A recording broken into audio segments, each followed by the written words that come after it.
Thumbtacks have been pretty useful for just about everything in this house.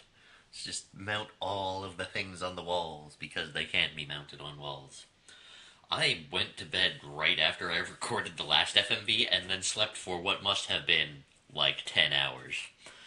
So, yeah, just sleep my entire life. And I'm probably gonna go to sleep right after I did this, but after I do this, even though it's only like 9:30. But I went to Penn Station, which was apparently established in Cincinnati. And they have sandwiches and fries and stuff with people from Trail Crew after doing Trail Crew. Um, and we were a bit leaderless with Trail Crew today because we're actually two levels of leaders deep because Curtis and Jeremy, who are normally our leaders, are both out of town. And then Mike, who is our interim leader, while Curtis and Jeremy are both gone, was sick. And so we kind of. At first, it was looking like we would actually get nothing at all done, but then we managed to retrieve the tools from where they were stored and do some brush clearing. It's hard to clean a forest.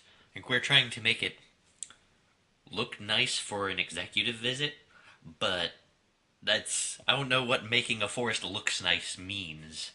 We're making it look a lot less like a forest because we're clearing a lot of dead branches away. We're making it look emptier is mostly what I think we're doing.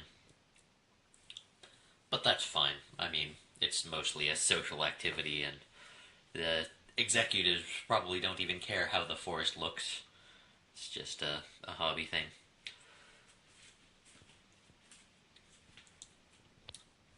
Man. I also, for lunch, went to the Chinatown Buffet, which is a place that I had never been to before. And the people I was with had been to the Chinatown Buffet before, and I had been invited to it before, but they were calling it the China Buffet. And so I punched that into Google Maps, and Google Maps was like, hey, there's one China Buffet. It's 15 minutes away from you. And I was like, okay, this must be the place they were talking about. And so I went to it, and they were not there. And so I just drove back to the office and didn't eat anything, because I like the plan of only eating at home. I don't feel the big need to pack a lunch. I don't get especially hungry during the course of a day. In fact, I'm not really sure I get hungry much ever.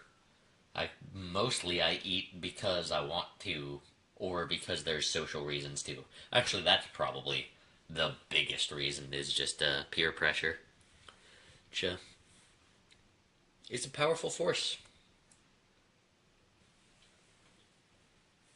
But I would easily not eat a lunch many days, and then just or every single day if I had that kind of consistency in my life, and then just eat at home all of the food that I would eat for a day. So eating at home is a better environment for eating food because you have plates and access to a stove and a microwave and a refrigerator and all of the seasonings and other food items that you have in your house. You can choose.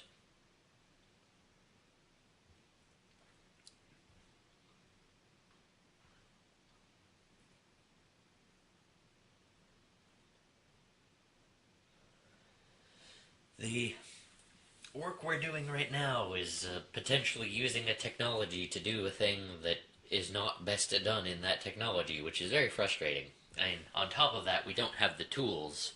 We don't have access to the tool we are using to do a thing that that tool is not good at.